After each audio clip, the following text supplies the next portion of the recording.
what is an abstract؟ وشنو هذا الابستراكت؟ إذا كنت طالب جامعي ولا باحث في أي مجال تحاول تكتب ورقة بحثية, an article, a thesis in English, you may want to watch this video. Hello everyone, Omisan Shed here. Today I'm going to talk to you about research writing.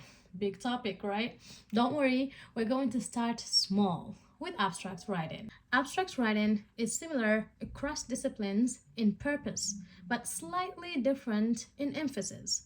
What does that mean? Let's break it down together. First things first, what is an abstract? وشنو هذا الابستراكت؟ شفتوا هذيك الفقرة الصغيرة, that teeny tiny paragraph that comes at the beginning of the paper?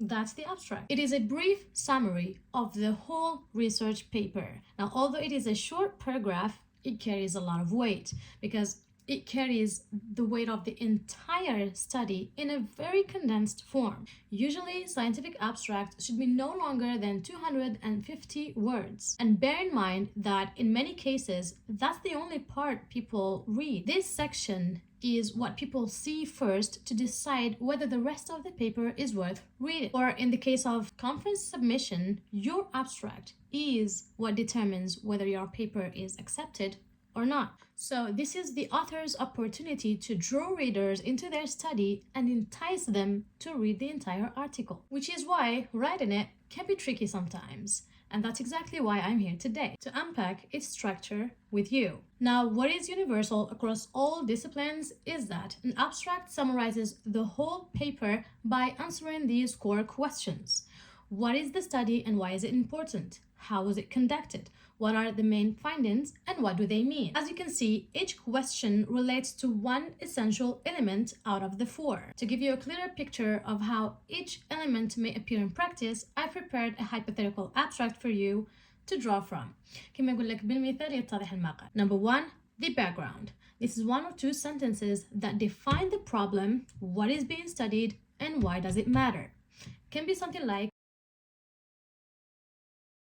number two, the methods.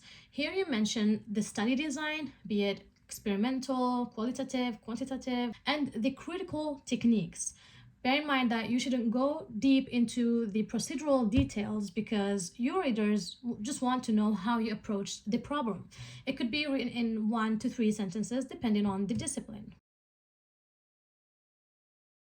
Number 3, results. Here you mention the essential findings of the study. No interpretation yet. It highlights the what, not the why. Number 4, conclusions. At this point, you can briefly interpret your results.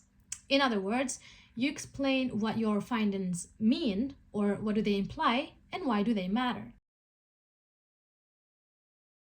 A very important thing about abstract writing is tense usage. Now, for a long time, I've done it on a hit or miss basis.